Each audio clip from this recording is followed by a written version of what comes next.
কলকাতাতে এদের মোগল পাঠানের নাম থাকবে না। দ্য গ্রেট ক্যালকাটা কিলিং, নোয়াখালীর দাঙ্গা। তোমরা নাম পাল্টাবে, আগামী দিনে আমরা আবার নাম পাল্টে দেবো। আরে বলুন, টিপু সুলতানের মসজিদের নাম যদি পাল্টে দেয় তাহলে কি ওইখানে নামাজ না পড়ে অন্য কিছু হবে নাকি? তাই তো হবে। গির্জাগুলো গির্জাই থাকবে, স্কুলগুলো স্কুলই থাকবে, আর মদের দোকানগুলো চুল্লুর ঠেকেগুলো চুল্লুর ঠেকই থাকবে। কোনো চুল্লুর ঠেকের নাম যদি ধার্মিক রেখে দেন তাতে কি সেখানে কীর্তন ভজন শুরু হবে? সেটা চুল্লুর ঠেকই থাকবে। অতএব এই নাম চেঞ্জ করে এই যে সস্তা রাজনীতি, এটা পশ্চিমবাংলা খাবে না। এরা এই যে মুঘল আর পাঠানের কথা বলছে, আসলে এই যে অত্যাচার করছে, মানে প্রথম কথা ওরা পাবলিক ম্যান্ডেট নিয়ে আসেনি, এরা জোর করে এসছে। এসআইআর এ প্রচুর মানুষকে ডিলিট করে দিয়ে বিজেপি বিরোধী ভোটকে আটকেছে। 2 নম্বর, কাউন্টিংয়ের দিনে ব্যাপক ইভিএম গড়বড় করেছে, 4000 ইভিএম পুড়িয়ে দিয়ে সেটা প্রমাণ করে দিল। নিউ টাউনে একটা বুথের আপনারা রিপোর্ট পেয়েছেন যেখানে প্রায় 90%-এর বেশি মুসলিম ভোট, সেখানে ওরা লিড নিয়ে নেয়। তো এটা কী করে সম্ভব? তো এই যে কেলেঙ্কারি করে এসছে এবং এখন আসার পর যে অত্যাচার শুরু করে দিয়েছে, ক্ষতি হয়েছে ব্যাপক হিন্দু ভাই বোনেদের। এবং ক্ষতি না, একটা মানুষকে এমন একটা জায়গায় দাঁড়াচ্ছে তাদের বিষ খাওয়া ছাড়া উপায় নেই। তার এই বৃষ্টির মাঝখানে মাথার উপরে একটা ছাদ, সেটাও নেই, তার রোজগার নেই, এবং তার জন্য কোনো সরকারের কোনো রিলিফ প্ল্যান নেই। মানে শত্রু এইরকম কাজ করে না। অতএব এইটাকে মোড় ঘুরিয়ে দেওয়ার জন্য এখন ওই সরোয়ার্দির সরণির পাল্টে দিল। এখন একটা এজেন্ডাই ফিক্স করছে যে মুঘল পাঠানদের নামে কিছু থাকবে না। আবার কি সেই দাঙ্গাবাজ কার্তিককে সেই কমিটির দায়িত্ব দিচ্ছে, যার বিরুদ্ধে রেপেরও অভিযোগ। এরা তো হচ্ছে আদর্শ পুরুষ, বিজেপির সব রেপিস্ট বাবারা হচ্ছে আদর্শ পুরুষ। আর এইখানে এনে তাহলে টিপু সুলতানের মসজিদের নাম কি করবে, নাখাদা মসজিদের নাম কি করবে, সৈয়দ আমির আলী এভিনিউর কি করবে, শামসুল্লাহ রোডের কি করবে, প্রিন্স আনওয়ার শাহ রোডের নাম কি করবে, সব পাল্টে দেবে। আর পাল্টে দিলে কি জিডিপি বেড়ে যাবে? হিন্দুদের দোকানঘর তৈরি হয়ে যাবে, অন্নপূর্ণা যোজনা সবার কাছে পৌঁছে যাবে, বার্ধক্য ভাতা, বিধবা ভাতা, হাসপাতালের চিকিৎসা, নারী সুরক্ষা সব হয়ে যাবে। এটা কোনো ইস্যু? যখন এখানে মুসলমানদের রাজত্ব ছিল, তারপরেও পুরো পৃথিবী ভারতকে হিন্দুস্তান বলে চিনত, মুঘলিস্তান বলে তো চেনেনি। এবং এদের মুখে একটা সপাটে চড় মারলো পাকিস্তান। পাকিস্তান যে ভুল করেছে সেটা সংশোধন করলো। ওরা 9টা শহর, 9টা জায়গার নাম যেটা প্রাচীনকালে হিন্দুদের নামে ছিল, সেইটা পাল্টে একসময় ইসলামিক নাম রেখেছিল। এখন সেই ভুল সংশোধন করে পুরনো নামে তারা ফিরিয়ে দিল। তাহলে পাকিস্তান, যাদেরকে আমরা টেররিস্ট বলি, সন্ত্রাসবাদী দেশ বলি, তাদের শুভবুদ্ধির উদয় হচ্ছে, তারা এখন বিশ্বগুরু।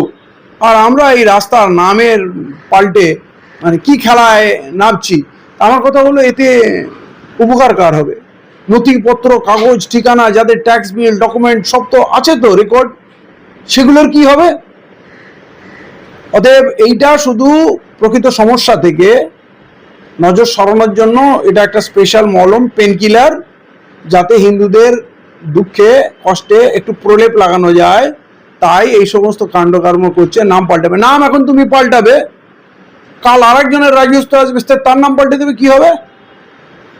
চিরস্থায়ী তো বিজেপি থাকবে না, তখন নাম আবার পাল্টাবে। লাভ কি আছে এসব করে? দেখেন, বাঁশের থেকে কঞ্চি ডাগর বলে না, এ হচ্ছে বাঁশের থেকে কঞ্জি ডাগর। এরা বেশি লাফাচ্ছে, তার মানে এরা বেশি ধোকা দেবে। আমি তো বলছি, কাল হিন্দু সমাজ থেকেই প্রশ্ন উঠবে যে আমরা কি এগুলো চেয়েছিলাম? অলরেডি প্রশ্ন উঠতে শুরু করেছে, বলছে আরেকবার ভোট হোক, আমাদের ভুল হয়ে গেছে, আমরা ভালো হবে ভেবে নিয়ে এসেছিলাম, এখন তো দেখছি আমাদের কপাল পুড়েছে। অতএব এরা পাল্টাক, আমরা এটা নিয়ে খুব বেশি চিন্তিত না। নাম পাল্টে গেলে আগামী দিনেও নাম পাল্টানো যাবে। নাম এরা যদি পাল্টে দেয়, আগামী দিনেও নাম পাল্টানো যাবে। অতএব এইটাকে খুব বেশি গুরুত্ব দিতে আমি নারাজ। মানুষকে প্র্যাকটিক্যাল প্রশ্নগুলো তুলতে হবে। ওরা যত বেশি নাম পাল্টাবে, মুঘলদের নাম পাল্টাবে, পাঠানদের পাল্টাবে, আমরা তত বেশি বলবো আমার হিন্দু ভাইদের দোকানগুলোর কি হবে? আমার হিন্দু ভাইদের ঘরগুলো ভেঙে দিয়েছিল, সেগুলো কবে বানিয়ে দেবে? আমাদের প্রশ্ন সেই জায়গায় আসবে। 400 টাকায় সিলিন্ডার কবে পাবো? তেলের দাম কবে কমবে? আমাদের প্রশ্ন ওইখানেই থাকবে। ওরা যতই ঘোরাক, আমরা কিন্তু এই জায়গায় আসবো, পশ্চিমবাংলার মানুষের কি হবে? আর কই মারবাড়ি গুজরাটিদের একটাও দোকানে হাত পড়েনি। মারবাড়ি গুজরাটদের গোডাউন, দোকান, বিল্ডিং, কোথাও বড় বাজার চলে যান, রাস্তা ফুটপাত সব দখল করে নিয়েছে, পার্কিং এ ভরপুর, মানুষ হাঁটা চলা করতে পারে না। তাহলে এটা কি মারবাড়ি গুজরাটির সরকার এসে গেল? তাহলে ধুতি পরিয়ে শুভেন্দুকে ঘুরিয়ে কি হবে? বাঙালির কি আছে? এখনো পর্যন্ত মারবাড়ি গুজরাটির একটাও ইলিগাল কনস্ট্রাকশন, অবৈধ অধিগ্রহণ কিচ্ছু খুঁজে পায়নি এরা, শুধু বাঙালিকে তছনছ করছে। আমি এই বাঙালির শব্দের মধ্যে হিন্দু মুসলমান করতে চাচ্ছি না, কিন্তু এটা বাস্তব। এখন পর্যন্ত যা ক্ষয়ক্ষতি করেছে তার 90% হিন্দুদের করেছে, আগামী দিনে মুসলমানদেরও করবে। মুসলিম সমাজে এন্ট্রি এখনো পায়নি, কারণ মুসলমান এলাকার গুন্ডাগুলোকে তো পারচেস করতে হবে। তার জন্য ফিরহাদ হাকিমকে নিয়েছে যে তুমি সব জানো কোথায় কত ক্রিমিনাল আছে, সেইগুলোর সঙ্গে আমাদের একটু যোগাযোগ করিয়ে দাও। তখন মানে ডাইরেক্ট আরএসএস এর গুন্ডারা তো মুসলিম মহল্লায় ঢুকতে পারছে না, এইগুলো এখন এগ্রিমেন্ট চলছে। তারপরে মুসলিম মহল্লাতেও অত্যাচার শুরু হবে। লুটের আর কোনো জাত হয় না, চোরের কোনো জাত হয় না, এরা সবাইকেই ধ্বংস করবে। সংবিধান মানে না সংবিধান পড়ে? বিজেপির ফাইসারগুলো আরএসএস এর দপ্তর থেকে হয়, তাই পৌরসভার কোনো এখানে দায়িত্ব দেওয়া হলো না, বা বিশিষ্ট বুদ্ধিজীবীদের একটা কমিটি করা হলো না যে আপনারা ধরুন ডায়ারের নামে আমাদের এখানে রাস্তা আছে, জালিয়ানওয়ালাবাগ অর্ডার যে করেছিল তার নামে আমরা রাস্তা রাখবো না, যে এক সময় আমাদের দেশের মানুষের উপর খুব অত্যাচার করেছে, হতেই পারে। তার জায়গায় তো আমাদের ঋষিমণি বা শ্রদ্ধেয় মানুষ, স্বাধীনতা সংগ্রামী, তাদের নাম আসবে। তো সেইটা কার্তিক মহাদের মতো রেপিস্টের দায়িত্বে কি করে হতে পারে? মানে বিজেপি থেকে রেপিস্ট ছাড়া শ্রদ্ধেয় আর কাউকে পাওয়া যায় না, সব যত শ্রদ্ধেয় মানুষ সব রেপিস্টরা। এইটা আমার মনে হয় এটা বাংলা, এখানে হিন্দু সমাজও এটাকে ভালোভাবে নেবে না, কারণ তারাও কিন্তু দিনের শেষে এটা প্রশ্ন করবে যে আমাদের সঙ্গে যে প্রতিশ্রুতিগুলো দেওয়া হয়েছিল সেগুলোর কি হলো, এগুলোর কি প্রয়োজন, এতে কার কি লাভ হবে? অতএব এইসব ক্ষমতাবাজি করে বেশি দিন চলবে না।